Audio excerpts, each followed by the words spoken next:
There is a saying Kabbalistically, and comes up in the what is erroneously translated as the Song of Songs. It's a biblical, it's a book in the Bible called the Song of Songs. It's more correctly, possibly a better translation would be the essence of essences, something that has been reduced to its most basic expression, something that expresses the structures of our existence in a very essential, basic way, which is the Song of Songs, misrepresented by the biblical scholars that have, the consensual scholars that have translated this book are completely off the mark. But anyway, there is a Kabbalistic translation of a segment in the verse that says, "Now I am stripped of the symbols that have disguised me." And I'm introducing, I am back.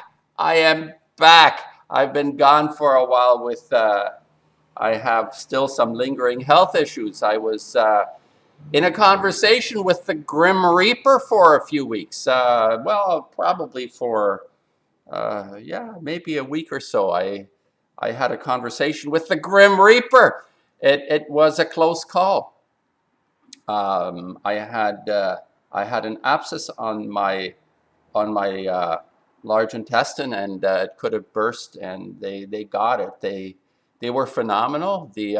As much as I have issues with the medical system, I have to admit that under traumatic circumstances, they're magicians. That's what it felt like, and I was glad they were there. As much as I'm in opposition to the pharmaceuticals and the overall, when I criticize like the people that many of the people I encountered in my hospitalization were extremely, what I would say, acting acting within what I say is a calling. I could feel that some of the people that I encountered were really meant to do what they were doing, and they were very good at it because they were meant to do what they were doing. They were helping. They were helping me. They were helping other people. I had issues with the concept of medicine. To me, um, is caught up in, unfortunate, the profits that are associated with the medical system have to some extent jaded many of the people in it. I mean, you make a paycheck, you make a living, but the excesses in this, especially on the pharmaceutical, the chemical side of things, is very suspect. Always has been. But my encounter, this this event, the event that happened, what I went through, I have very good things to say about the people that helped me. And anyway, I'm still quite weak, but I'm coming back. I lost 25 pounds, and which feels good actually in many ways. I didn't eat for 20 days, and I wasn't even aware that I hadn't been eating. I was kind of like semi-delirious for a lot of the time, or some of the time anyway, and so food wasn't really an issue. I was just getting through this. But my opening statement from the Song of Songs, and I appreciate people that have messaged, where have you been, what's going on. The few people that listen to my presentations when I come on YouTube, and my presence on YouTube has changed dramatically over the last couple of years because I've understood things about myself. And as this occurrence in my life, I've never been sick. I've never been in hospital. The last time, remember, I was 7 or 8 years old. I had an infectious disease of some kind. I was quarantined. It was very traumatic. I think I was in hospital in an isolation in a room for 3 weeks or something. And I had no clue what the hell was going on. But that was the last time I was in a hospital. So this is it's a bit of a wake-up call. Not a bit, it's a real wake-up call. Like I say, it was touch and go. And this abscess could have burst, and I would have been, I don't know, septicemia, whatever they call. I managed to get to get to the emergency. But what I took away from this, and it reflects on my life as I experience it, both in terms of when I make my presentations, very likely when I start making my paintings, I'm going to start making paintings again. I'm going through a process of sorting things out primarily right now.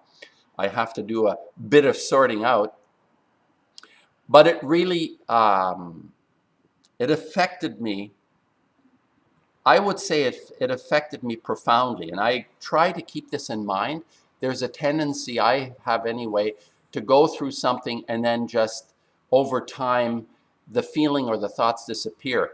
That's why paintings are really quite extraordinary and fabulous, because they capture a moment. I recall how I felt, what I was thinking at a time when I made a painting.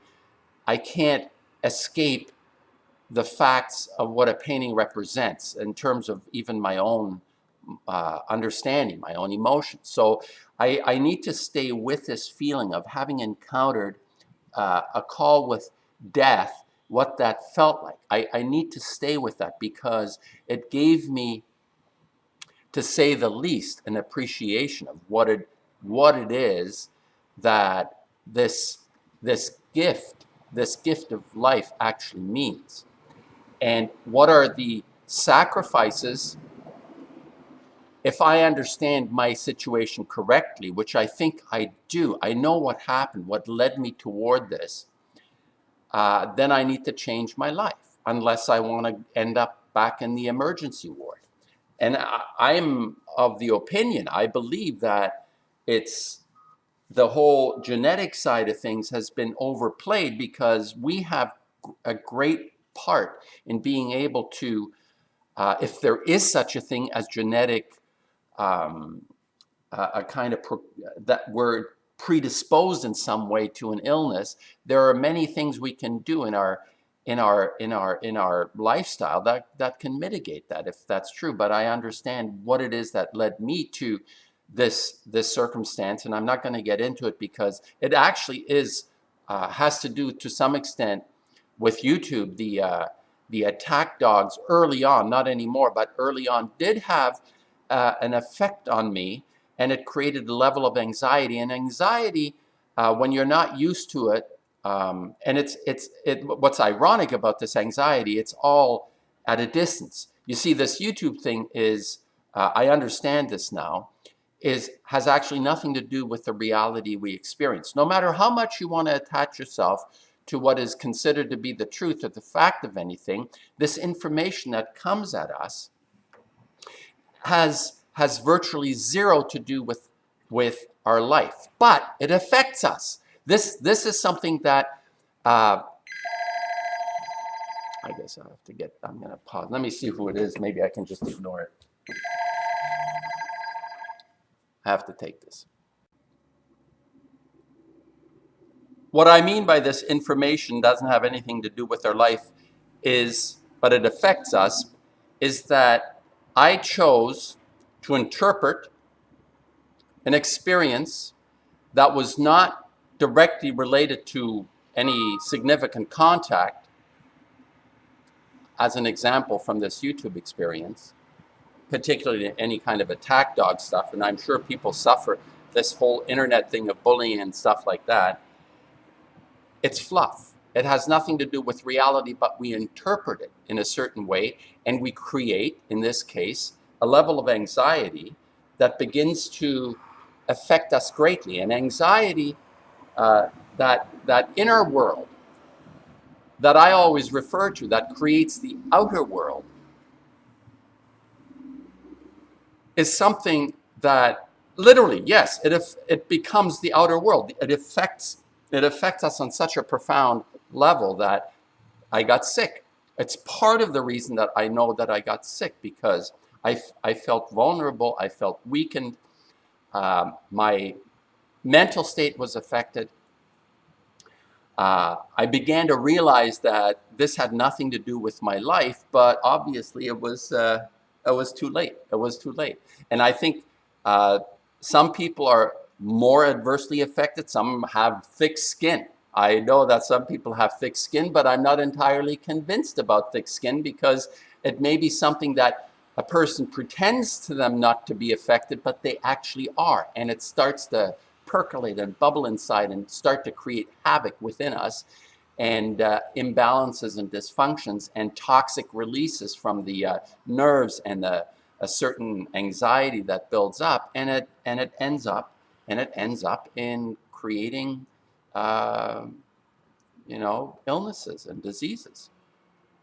And it's not the only thing, but it's part of it. I don't know how how much it would have been an influence on my condition, but it definitely was part of it. So to you few attack dogs, pat yourselves on the back. There was actually, it won't happen anymore, but it was something that I was not prepared for when I first started out in my advocacy to express my own distress about this nuclear plant, Fukushima, still continuing after thousands and thousands of days, many years, 8 years plus. This has actually affected me also. This created a great deal, this event itself created a great deal of anxiety within me that contributed to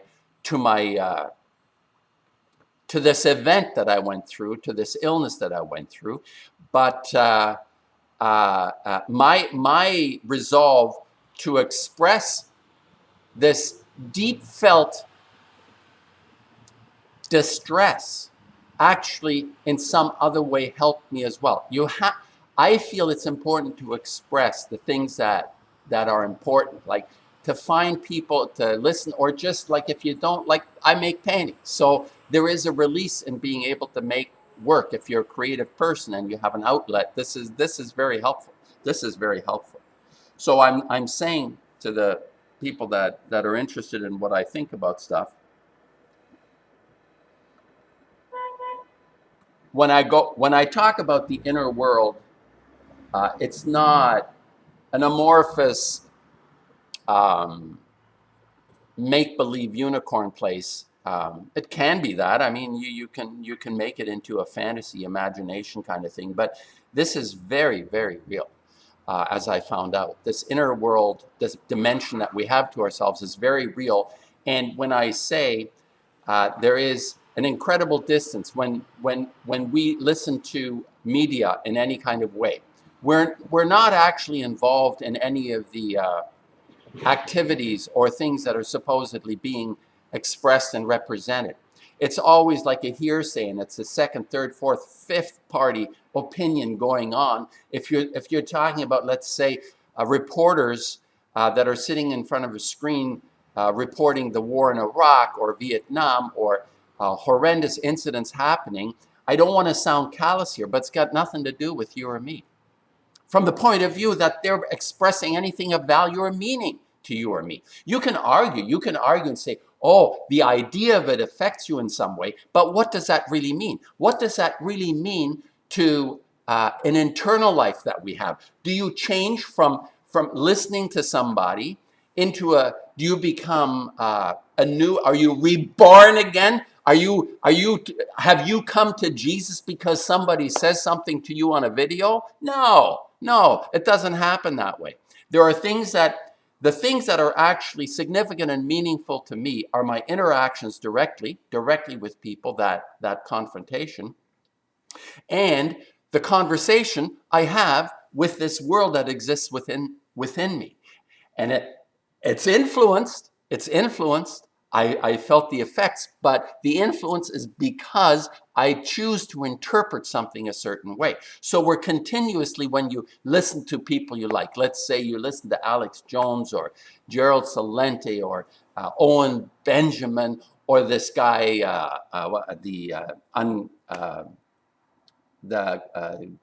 what's that? Anyway, there are people that present things to us that are very credible, very possible in the way they're presented, but it is of very little significance until it actually becomes internalized in some way. And the internal world is the world of interpretation.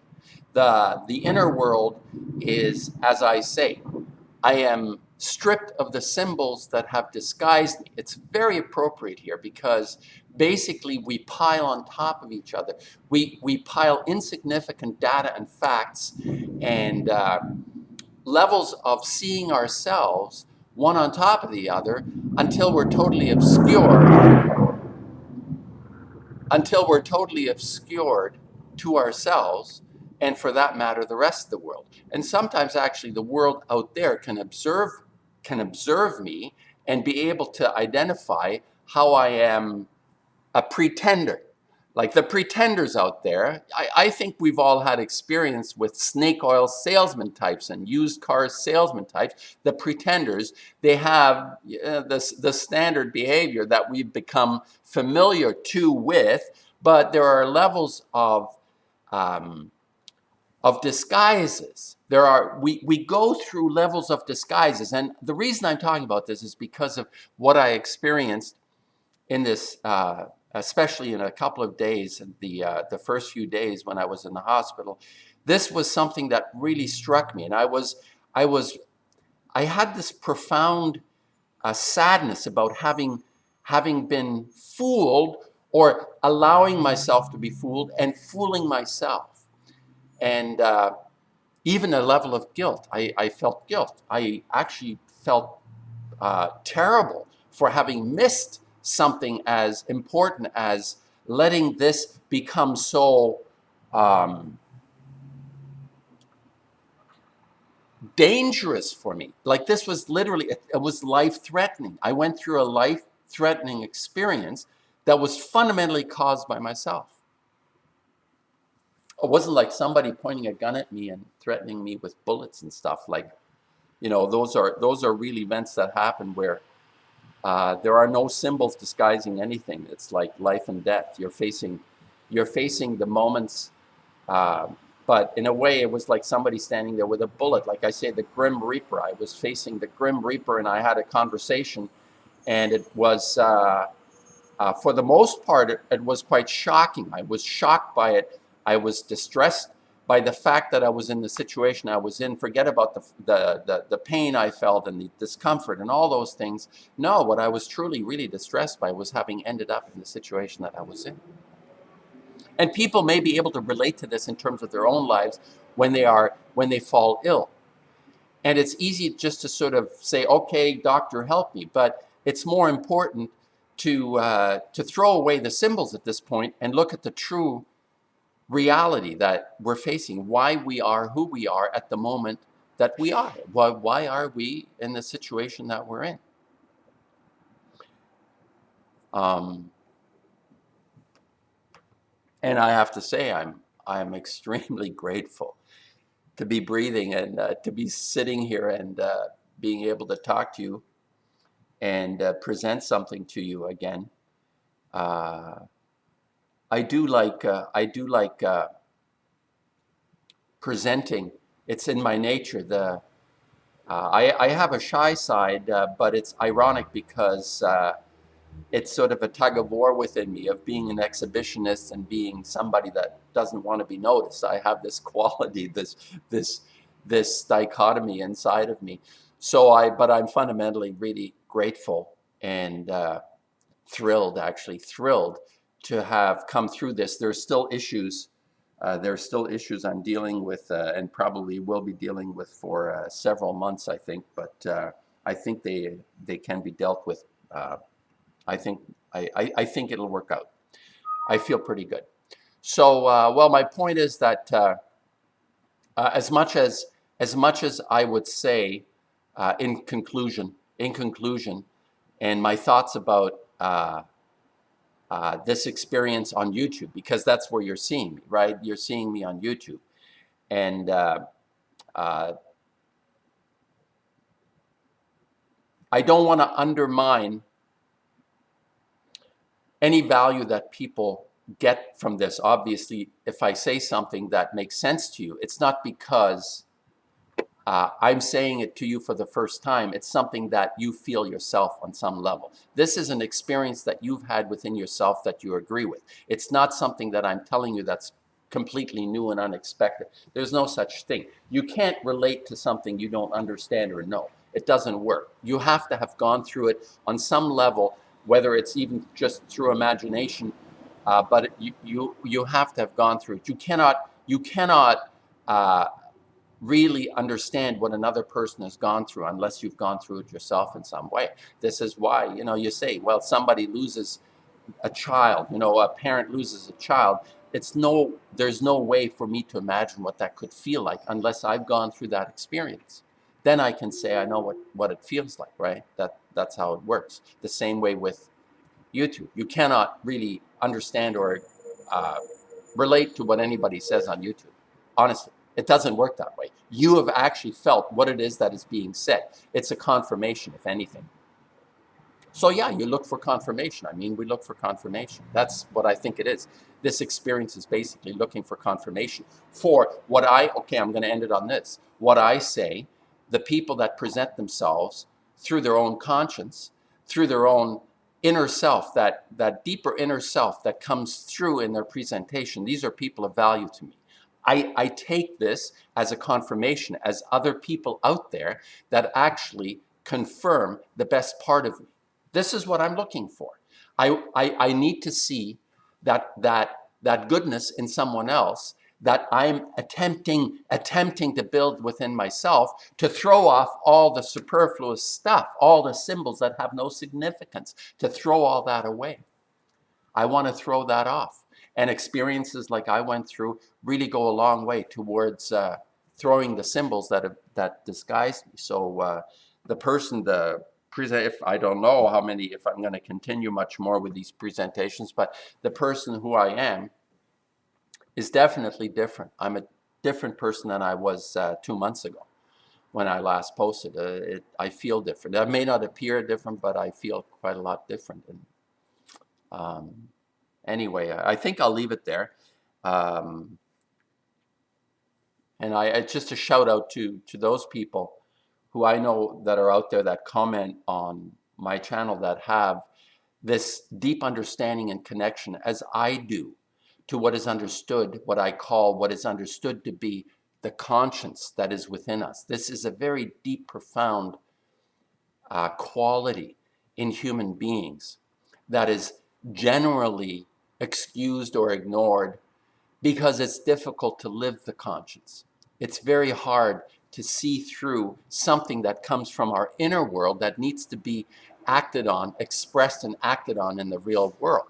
And if everybody or a large portion of the population actually listened to their conscience, we would be in paradise. That's what I say.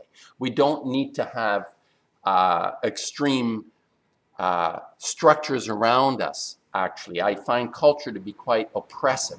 This is another structure. Civilization, the concept of civilization is such a ruse. It would be, like Gandhi said, a good idea.